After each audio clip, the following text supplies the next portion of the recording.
Produced by Gold Studio। एहो नाना दो के भैया कर जल्दी कवनो पैया। एहो नाना दो के भैया कर जल्दी कवनो पैया। दिया बाबा उतले राजा जी कि तोहरा के सिया में ओझरा के नथिया टूटले राजा जी कि तोहरा के सिया में ओझरा के नथिया टूटले राजा जी।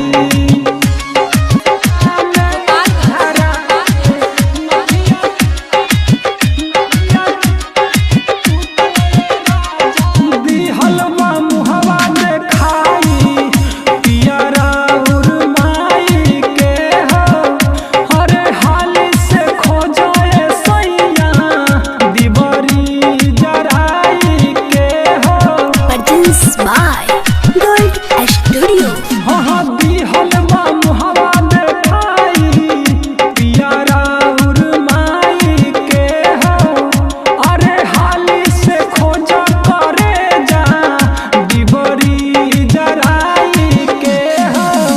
धक धक करे जियारवा गाड़ी दी है लागे बड़ी डरावा। धक धक करे जियारवा गाड़ी दी है लागे बड़ी डरावा।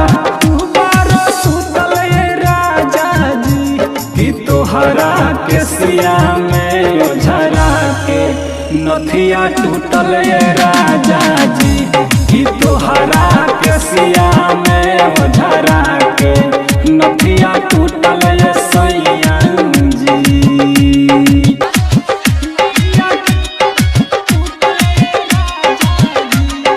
बिहने जो सास नदिया मारी हम के ताना हो।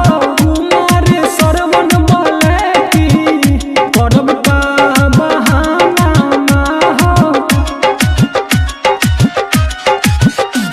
हाँ बिहने जे सास नदिया मारी हम के ताना हो। कुमार सरवन राजेश बोला करब का बहाना हो।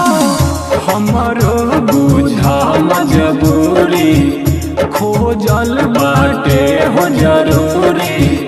हमरो बुझा मजबूरी खोजल बाटे हो जरूरी। कहरम मोर फूटल राजा जी कि तोहरा के सिया में ओझरा के नथिया टूटल राजा जी कि तोहरा